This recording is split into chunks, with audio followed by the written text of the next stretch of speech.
Hi, I'm Katie. I've been doing conversation videos for a while. Way back in March, I had the wonderful Mrs. Space Cadet on, Erin Azar, and I was so surprised today to see that she'd uploaded a video to her channel because I know she's had crappy internet and has been super busy. She's training for another marathon, the New York City Marathon, to raise money for Parkinson's. And my mind was blown when I found out that she has been on the Today Show a few weeks ago and in the New York Times, and I'm just so freaking proud of her and all of this crazy TikTok success. 667,000.8K followers. And I wanted to share some of our conversation from back in March and just ooze my pride, and I'm just so thankful for her and for how she is showing that authenticity is what matters. And authenticity can actually get you towards success as well. We followed I met you through No Small Creators. That was like 2 years ago, wasn't it? I think so, yeah. Yeah, you were just like a little over 1,000 subscribers. You were the first person that I found that was a mom on YouTube that wasn't like, But first, running outfit of the day. perfect. It was so cool to follow you. And I mean, honestly, like I still search for people like us, and it is hard because YouTube is so, and Instagram, it's so polished. And I understand why some people feel like, I feel like maybe they need to look a certain way to get, I don't know, work with brands or to get more followers, but it's just so inauthentic. And Yeah. a lot of people like that though, you know? I am going to do the biggest dance when Fruit of the Looms finally sponsors you. I know I've given up on Fruit of the Loom. But yeah, I followed you from your very first, you were a runner before, but then you had kids and life and stuff. So your first jump back into running and struggling through a mile. And that was just like so mind-blowing to me. I hadn't run a mile since I was in high school. And I think it was like one time in high school when we had to. And it was just a dark, repressed memory. Yes, I know, for a lot of people, right? Me as well. And even when I tried running before, I never could really progress, like, and get a lot of miles in. I always would either hurt myself or just get really discouraged or feel that imposter syndrome, like, oh, I'm not a runner.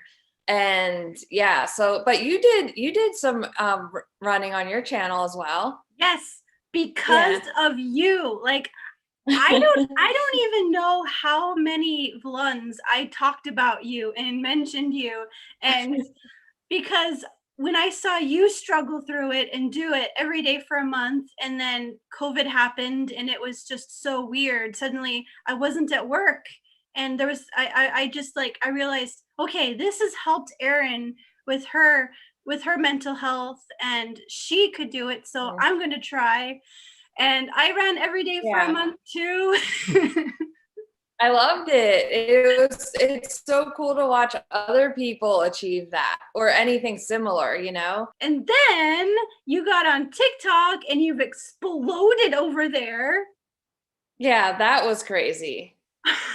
I still am like, how, because sometimes I'll just post a video and I forget that I think it's like 400 some, maybe 420,000 now followers. And it's like, it's so crazy. Yeah. And everyone that follows me, I feel like it's so fun and nice and authentic. Like, I love in the comments when someone will say, oh, I just ran my first mile.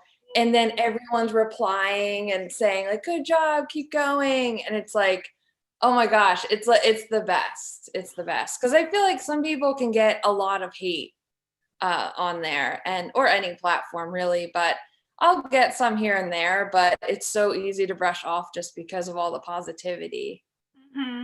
It's build it and they will come.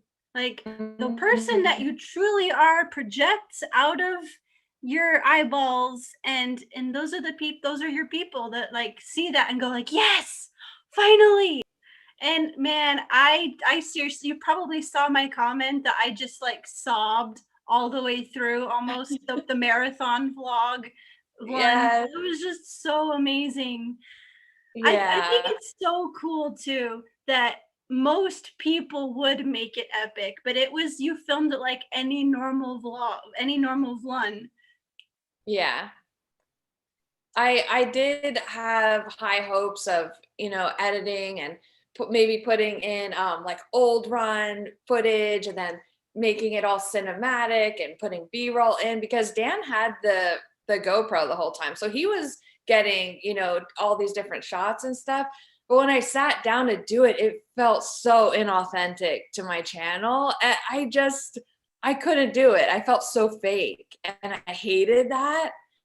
And so I'm like, okay, if someone is watching this and they want to know what it's like to run your first marathon, especially by yourself virtually, I just wanted to not glamorize it, because it was not glamorous at all. And it wasn't the most pleasant experience.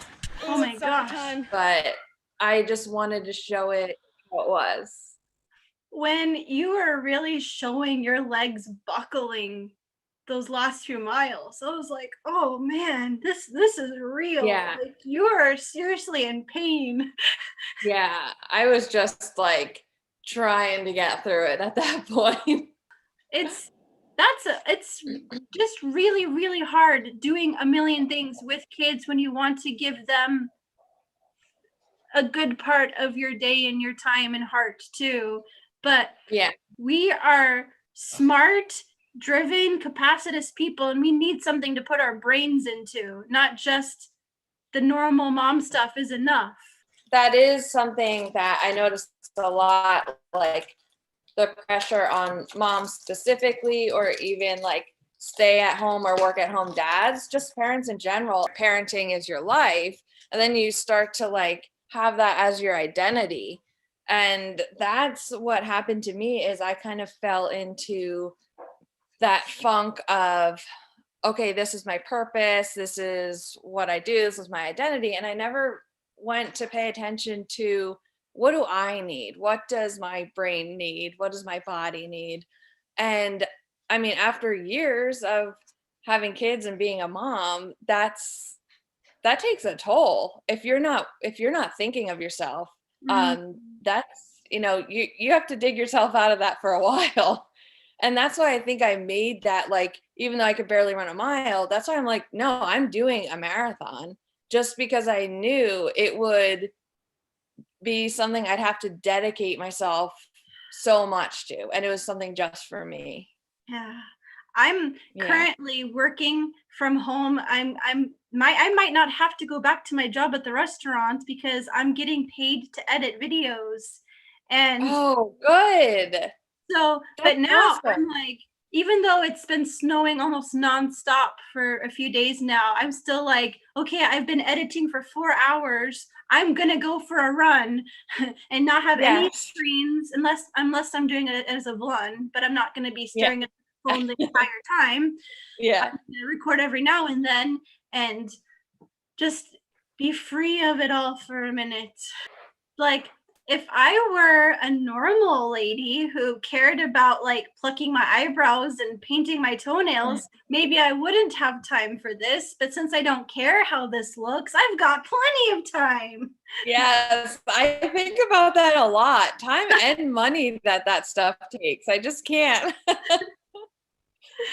Oh man. I've just met so many amazing people. Like, I've had, I think, close to 30 conversations since June. I've had one every single week since That's so summer. cool. Yeah. Yeah. And so many I love that you do that. Yeah. I feel like I finally found what I want my channel to be. Just vulnerability from the heart vlogs, where I'm not, like you were talking about a minute ago, about not feeling authentic. When I felt like I had to push myself to have epic B-roll and sweeping stuff and a voiceover on top of that, I liked what I made, but I dreaded the process. Yes. Yeah. And I feel like a lot of, even in that No Small Creators group, there are people that their videos are like movies. So when I joined that, I felt like, ooh, I do not belong. But then I started to just get more comfortable. And I'm like, well, you know what? This is my style and I'm proud of it. And I like to do it. So, that's what it is. And maybe someone that enjoys movie style things wouldn't like it, but some people do, you know? Yeah. Your style is great. And you are so cool. Thank No you. wonder so many people just fall in love with you on TikTok. Oh, thank you. I'm just like such a big fan, and I'm cheering for you and all of your TikTok Oh, success. thank you so much. Yeah. So, would you like to join me in a nostrils of death moment? First, hugs. Yeah. Hugs. Oh, okay. Nostrils of Let's do death. Nailed it. Thanks for watching this video. Life has changed quite a lot for me. Running is not something I'm passionate about right now. I like to go for just leisurely walks. I don't have to work. I do work. I don't have to work at a restaurant. I am working from home editing videos. That's my job. So that's really exciting. So a little bit more about me. I am an expat in Sweden. I was born in the US in Utah, and I live on an island of Sweden called Gotland. I'm a twin mom to two beautiful blonde-haired, blue-eyed kids who look just like their Swedish dad. And since I've talked to her, I've had so many more wonderful conversations with all kinds of fascinating people. It's always encouraging, it's always fun, and it's always meaningful. That's how my podcasty conversation things are. So if you like this, I hope you'll stick around. I'll put the link to the full conversation with her in the description, as well as the links so that you can see her Today Show interview. Thanks so much for watching. Hugs.